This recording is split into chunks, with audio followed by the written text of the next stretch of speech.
Hey, I'm Jasmine. Welcome to my channel, The Curious Whitecoat. In this video, I'm going to be talking about different study techniques that you can use as you go through medical school. If you're someone who has a photographic memory or the ability to remember every little fact that you've ever learned, you can go ahead and skip this video because you're pretty much set for medical school. But if you're like me and you don't have either of those abilities, then stick around and I'll show you some ways that you can optimize your study time.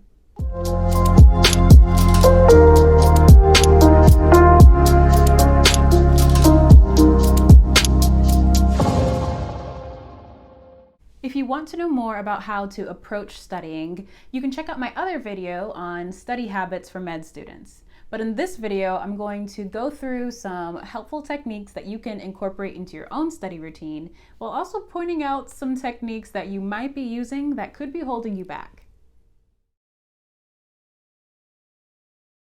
First up is reading and rereading lecture.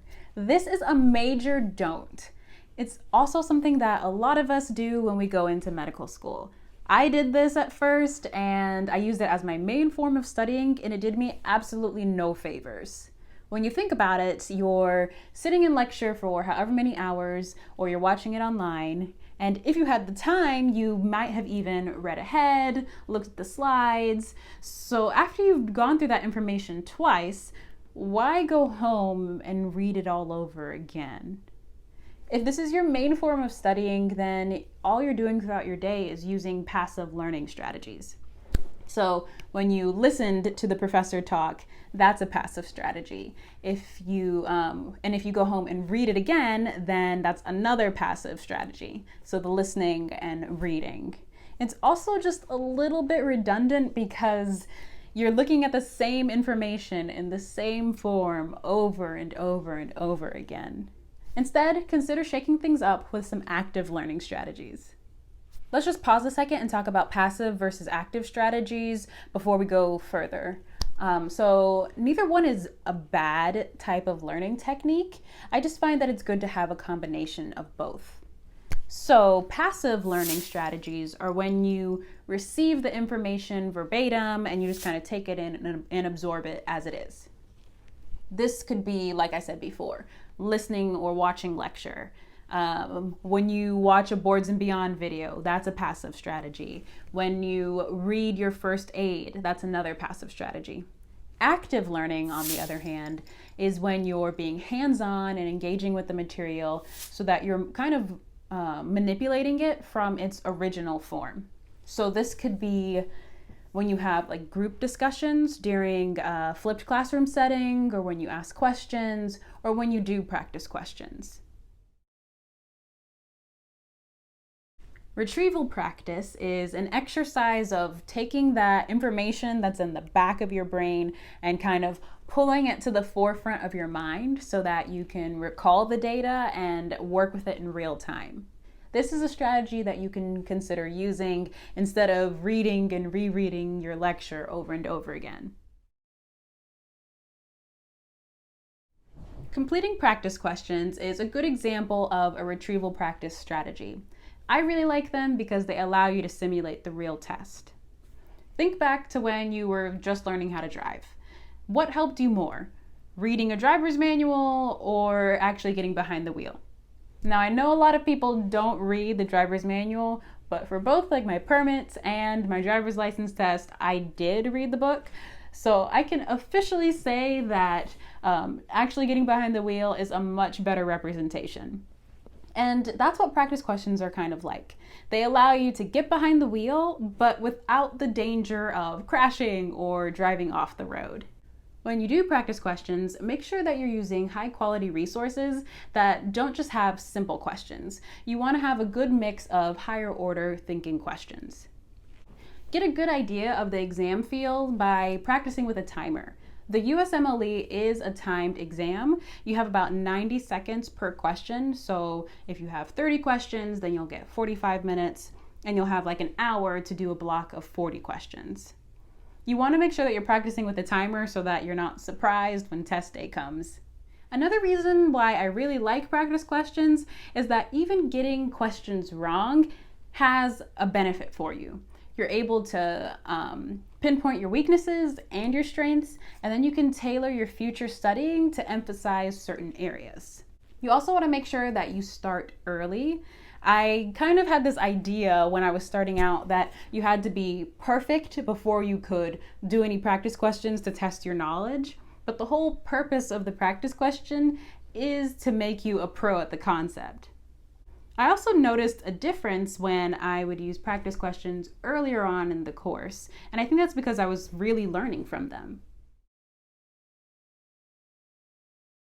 I have mixed feelings about flashcards. Yes, it's retrieval practice and it's active learning, but if you have to make your own flashcards, you're going to be there forever, and it's very time consuming. So if you do choose to use flashcards, try to save yourself some time and get like some decks from upperclassmen or your classmates. I had an RX subscription, First Aid RX, and that had a lot of different resources within it, but it did have a flashcard system. And I used that one pretty regularly because it had the flashcards already made for me, and all I had to do was put them in different decks. There's also Anki, but honestly, I quit that pretty early because I had to make my own flashcards and I just didn't have the time. But it works for some people, especially if you're if you're in a class where visual cues are a part of your test questions. So like anatomy or dermatology, because you can make flashcards that have pictures on them. Another con that I kind of encountered with flashcards is that sometimes I would get the card right, but not because I knew the content. It was almost like I was able to guess what the card was supposed to be because of like either the color of the card or the way that I wrote it out. There was something that was like giving me a clue. So I'd be able to tell that I really didn't know the topic because if you asked me in any other form, I'd have no idea what the answer was. So you just kind of want to be mindful of that when you're using flashcards. Now, I've seen this technique proposed for studying, but it's not something that I would emphasize in a study routine. Just because there's been mixed reviews on how effective it is for multiple choice questions, which is what most of your NBMEs are as a medical student. I used summarization more as like a warm-up exercise for my brain when I was like just starting studying for the day.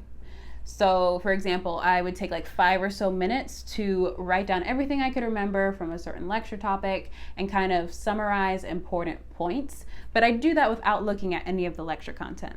So this kind of let me transition into like the zone for studying. But again, it's not really something that I would put a big chunk of my study routine on. This is another technique that I discovered with the learning specialist. Interleaving is when you include a mix of different topics and you arrange them around each other in your study routine. So rather than hitting just one topic at a time, you're going to take different topics and hit them all in that study session.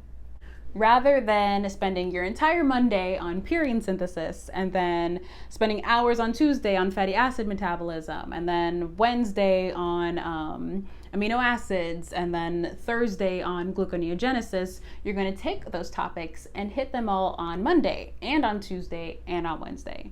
So this could look like purine synthesis for an hour, fatty acid metabolism for another hour, gluconeogenesis for however long, and then going to amino acid breakdown.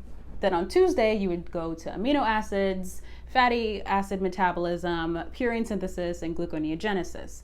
And you just keep rearranging the material and making sure that you're hitting all of these different topics so that you're kind of training your brain to be comfortable with going between different topics rather than only focusing in one area at a time.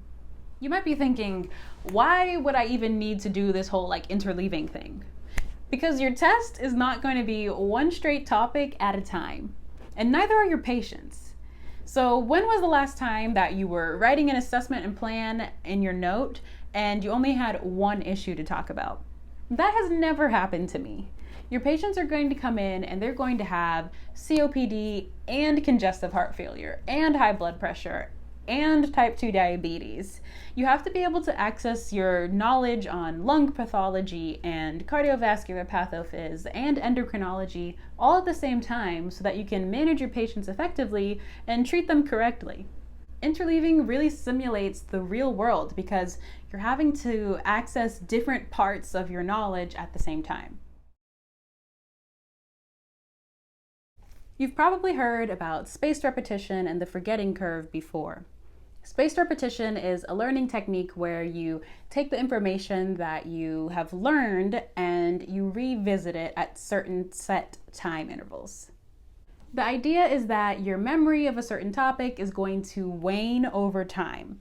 So, if you revisit the material at certain set time intervals, then you're reinforcing the connections with that memory, and you're kind of telling your brain, like, hold on a second, I still need that information, so don't quite forget that fact just yet. When you continue to revisit that information over time, then you're going to be able to remember the information for longer periods of time.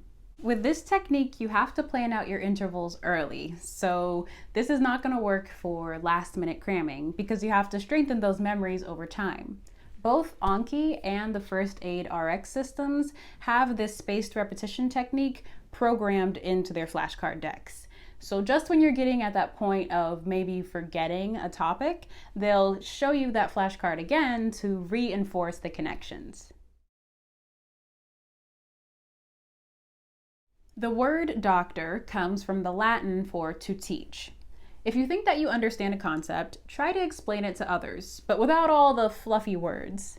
Throughout my second year of medical school, my roommate and I would break up the different lecture topics, and then we'd each take a lecture and we would make these summary pages about them, and then we would teach that content to each other. It's also really good practice for being a physician because you have to explain things to your patients on a daily basis. Highlighting isn't really an effective tool for learning. It doesn't teach you how to recall information or help you with being able to apply information to new situations. I used highlighting if there was a topic that I thought was high yield, and I'd kind of like use a purple highlighter for that. Or if there was something that I didn't understand and I knew I needed to come back to it, I'd use like another color for that sort of topic. If you really like highlighting and color coding, I understand the appeal because like even my closet is color coded. Just know that while your book will be very pretty, you're not exactly going to get the greatest return when it comes to answering multiple choice questions or essay writing. These next points aren't really study techniques, just things to keep in mind. Try out different resources, but don't overload yourself with resources. If you're hearing the professor explain a certain concept, but it's not really working for you and office hours just aren't cutting it either, consult other options. And there are a ton of them out there. Like in college, I used Khan Academy and Osmosis. For med school, there are a ton of other options that you can find online. There's Boards and Beyond, which I wish I had used Boards and Beyond like from day one of medical school. The way he like explains different concepts just clicks. You can also try out Armando Hasudagun videos and just a ton of other resources that are available to you. Sometimes it just takes hearing the information in a different way for it to stick. Avoid people that stress you out. Just focus on you when it comes to your studying. It's your future career, it's your education. Trust me, your loans are gonna have your name on them, not your classmates. So make the most out of your learning. My last point is to be adaptable. The keys to success are going to change with all the different courses that you take, so just be aware of that. I hope you've learned a little something that you can take back with you into your future studying. Let me know in the comments below. What are some things that you're already using or plan to use from this video? And what are some topics that you want to see in the future? Thank you so much for watching this video. Don't forget to like and subscribe, and I'll see you in the next one. Bye.